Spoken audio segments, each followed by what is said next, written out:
Di episode kali ini, kita akan menyelami sebuah kisah luar biasa dari masa lampau, sebuah cerita fakta sejarah yang penuh makna dan tak banyak diketahui dengan judul Ibnu Sina di 60 detik, dari penyembuhan hingga filsafat, sekilas kehidupan dan karya Ibnu Sina yang bertahan ribuan tahun. Di kota kuno Bukhara, seorang anak ajaib bernama Ibnu Sina lahir. Pada usia 10 tahun, Ibnu Sina sudah menunjukkan kemampuan ilmiah yang luar biasa. Pada usia 16 tahun, ia membuat para dokter berpengalaman takjub dengan pertanyaan medisnya yang mendalam. Mentornya menyadari rasa laparnya akan kebenaran yang tidak dapat disangkal. Melalui malam-malam tanpa tidur yang tak terhitung jumlahnya, ia mendedikasikan dirinya sepenuhnya untuk belajar. Dunia luar ramai, tetapi Ibnu Sina tetap terkurung dalam pengejarannya. Berjuang melawan rasa kantuk, ia terus maju, didorong oleh dorongan internal. Kilas balik menunjukkan pikirannya cepat menyerap dan membuat diagram konsep yang rumit. Kecepatan intelektual yang tak kenal lelah ini mengisolasi sang jenius muda. Saat fajar menyingsing, Ibnu Sina menyelesaikan sebuah bagian yang monumental, dengan kelelahan total. Pikirannya akan menyelamatkan ribuan jiwa, dan menanamkan rasa takut pada para penguasa.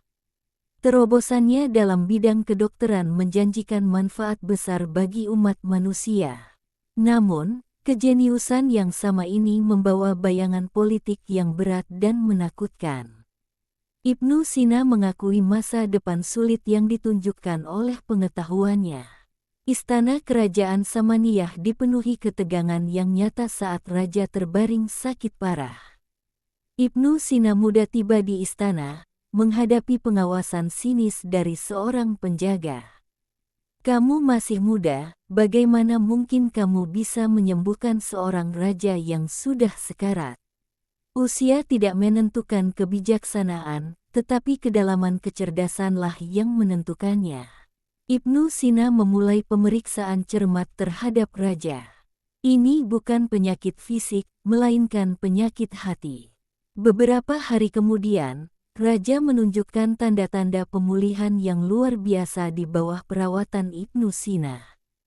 Ketenaran Ibnu Sina sebagai tabib Bukhara menyebar ke seluruh kerajaan. Para tabib istana menyaksikan keberhasilan Ibnu Sina dengan rasa kesal yang semakin besar. Para dokter yang iri berkumpul secara rahasia untuk merencanakan sesuatu yang jahat terhadap anak muda yang berbakat itu. Pengetahuannya terlalu luas. Jika dia terus hidup, kita akan kehilangan segalanya. Para dokter yang cemburu menyelesaikan rencana mematikan mereka di bawah naungan malam yang menegangkan.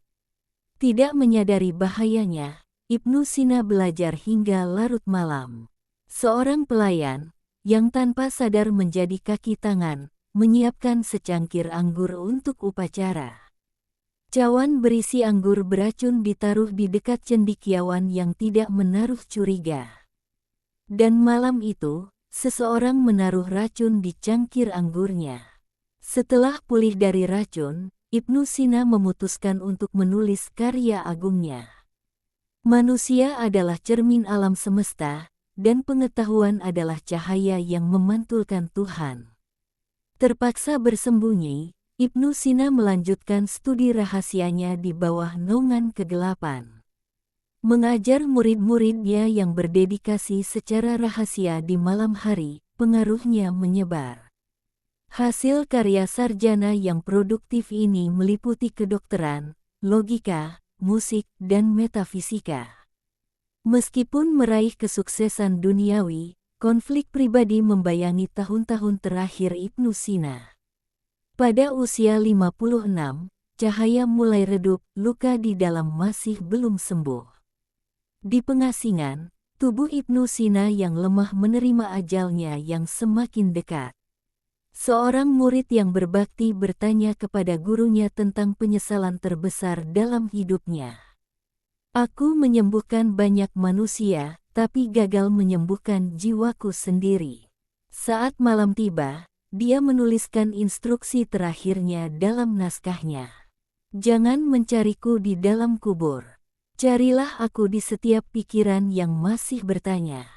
Dia meninggal dunia dengan tenang di Hamadan. Suasana yang menyesakkan memudar, digantikan oleh arsitektur cemerlang sebuah universitas Eropa modern. Profesor itu menunjuk ke teks medis kuno, Al-Qanun fi al-Tib. Narasi menyoroti ironi, bukunya masih menjadi dasar kedokteran 800 tahun kemudian. Manusia fisiknya telah tiada, tetapi struktur intelektualnya tetap hidup dengan kokoh. Adegan beralih ke kamar rumah sakit yang intim dan steril. Dokter mencondongkan tubuh ke arah pasien untuk memeriksa detak jantungnya dengan stetoskop. Narasi tersebut mengungkap kejutan, setiap dokter mengikuti jejak tangan Ibnu Sina. Desain suara berubah saat kebisingan latar belakang memudar menjadi bisikan bergema. Pesan abadi bergema, pengetahuan bisa mati, tetapi kebijaksanaan tidak pernah terkubur.